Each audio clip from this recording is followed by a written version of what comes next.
supposed to choose? There's so many good options. Seniors, how do you guys do this? Wait, I have an idea. Let's go on a college tour. That way we can see what the college is like in person. Well, in person to me, but I'll take you guys along for the ride. Where should we go first? Let's let the magic fingers decide. Hey, good job, Fingers. Our first stop is Florida Southern, which was founded in 1883. Florida Southern is one of the top, oldest comprehensive colleges in Florida, located at the heart of downtown Lakeland. The college is home to the world's largest single collection of Frank Lloyd Wright architecture and was named a national monument in 2012.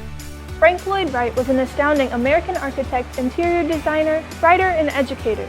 Wright invented organic architecture, which combined building structures that were in harmony with nature.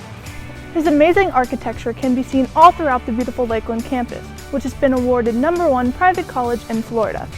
Attached to the college is not only tours providing visitors into the knowledgeable eye of Wright's world, but also the Polk Museum of Art, which has been interchanging its exhibits since 1966. Students of this magnificent college and visitors can experience this amazing museum. I think I covered it all. Well, I guess it's time for our next stop, but first, let's cut to a commercial break. FIU. I'm going to Polk State. I'll be attending Polk State. I'll be going to UF. I'm going to be going to Polk State Community College. UF has a lot of opportunities for different majors and stuff. It's cheap, it's close to home, and I really don't like dorms. Dorms scare me. I'm going to be majoring in forensic science. I'm thinking about majoring in statistics. Seems cool, interesting. I chose the college because it's close to home, easy access, and it's not as much as these private academies.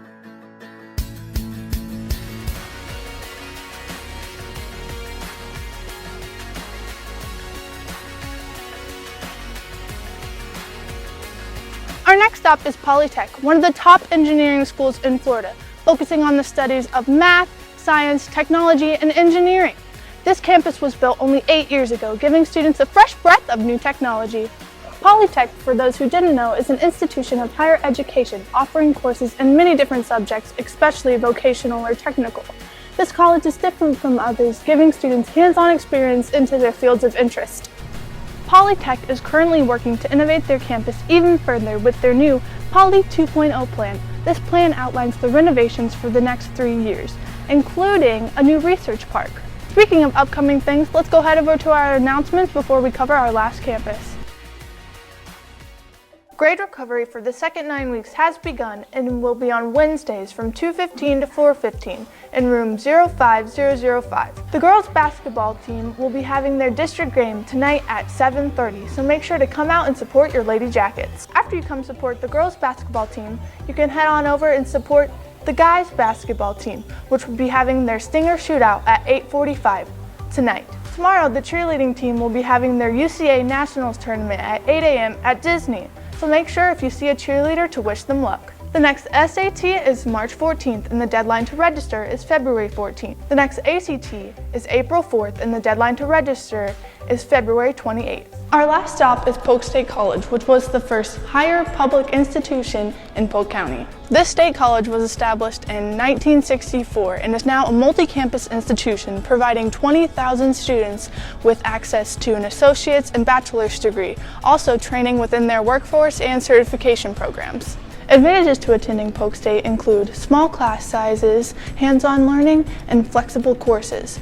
These flexible courses include online school, weekend classes, and night school. In addition to the Winter Haven campus, Polk State also has campuses in Lake Wales, Bartow, and Lakeland. To end our tour, let's go head over to the Lakeland campus. Whoa, I have got to invest in some better transportation.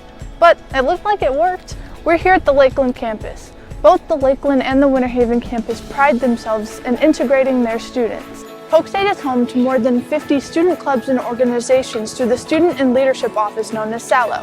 The college also offers Eagle outreach programs that ensure that the students get all the things that they need to succeed in graduation.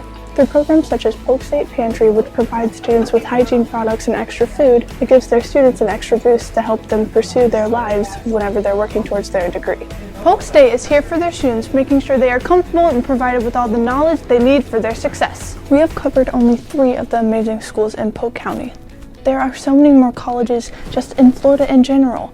I know this can be a little stressful for you, Jackets, so to calm your nerves, let's go to an expert on the subject. Let's head back to the campus. I'm Katie Marsh, and I'm the school counselor for the International Baccalaureate School.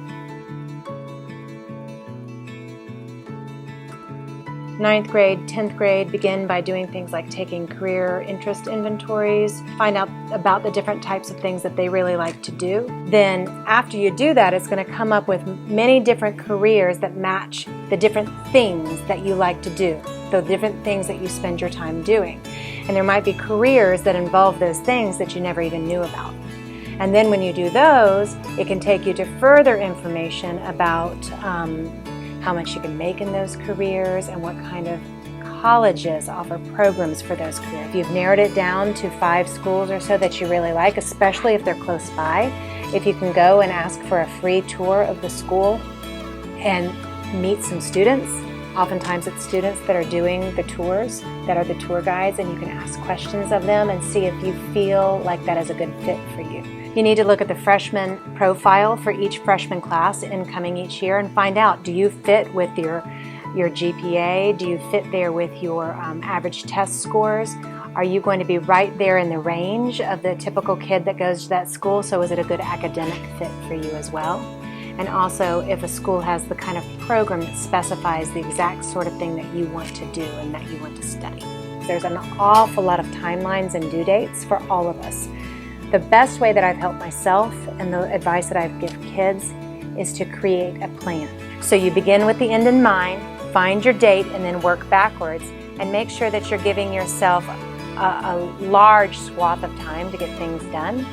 And just go ahead and pencil them in your calendar and be consistent about sticking to that schedule. Someone's job in high school right now to get good scholarships and get into college later, in 9th grade, 10th grade, 11th grade, is to make the best grades you can in the most rigorous courses that you are capable of doing. That is the #1 job. So all of the scholarship searches, all the career interest inventories, they don't add up to a hill of beans if you're not doing your very best work. Well, Jackets, I think that's all my brain has on the knowledge of college. But remember, if you want to become a Polk State Eagle, a Florida Southern Mock, or a Polytech Phoenix, you can go online and register today. Remember, Jackets, not to rule out your options to make sure that your next step in life is one for the books. Anyways, I'm Kirsten, and as always, this was YJP News. Advantages to attending visitors.